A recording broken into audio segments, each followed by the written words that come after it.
An image that I've had ever since I first came to the university, the cowboy looking out at the country from a slightly elevated area and saying, "This is mine.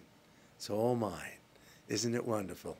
And to a certain extent, that spirit is very evident within the university. That is the can-do spirit, the I can make a difference spirit. I'm free and I have ideas and I want to develop these ideas. A dismantled original light cycler prototype. The University of Utah, as well as the state of Utah, I think stand out among universities and even states for their support and encouragement of innovation that translates into commercial products that originate from universities.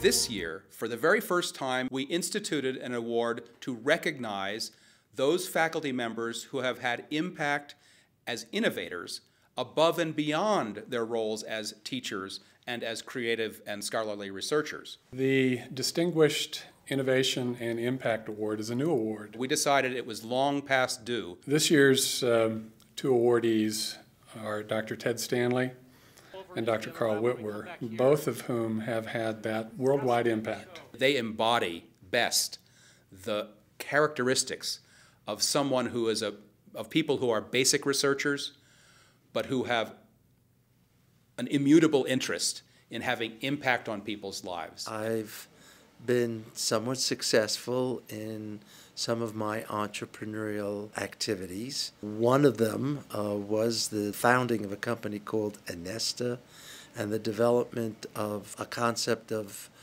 potent drugs in lollipops. And the fentanyl lollipop was born and turned out to be not a bad idea. As you know, DNA is a rather complex molecule with 3 billion base pairs. Our focus is to answer relevant clinical questions in a simple, rapid manner, and also develop some of the first instrumentation. The instrumentation that was developed here was initially licensed to a small company that I co-founded in the early 1990s. That product was the light cycler. About 100 or 200 were sold within the United States, and then Idaho Technology then sublicensed to Roche, who manufactured the instrument at that point and is why people know of that instrument worldwide. It's worked out very well for someone who only was thinking at academics. The reason why I believe faculty in pure science should be at least open to the potential for commercialization is because that's the way good ideas and great ideas get to be real products that help real people with their real problems. It turned out that more people would know my work, not from my academic manuscripts, but from the products that we spun out and were produced at Idaho Technology. And that kind of a validation of your work, of your basic research work, into seeing people actually use products that directly derived out of your work was and is very rewarding.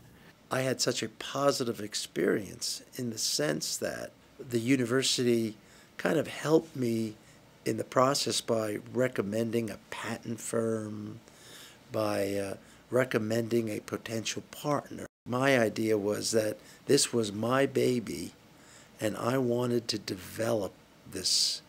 This was my child. The last few years have really seen this groundswell of success and interest in promoting innovation, promoting real-world opportunities to impact the lives of not only citizens here in Salt Lake City, within the university, but in the greater community, both locally and nationally. What we have is an ecosystem, a landscape for entrepreneurism that has evolved. It's evolved because we kept what was good and let die off that which was not working. I believe within the University of Utah there are many other people with ideas that could be even better than mine happened to turn out to be.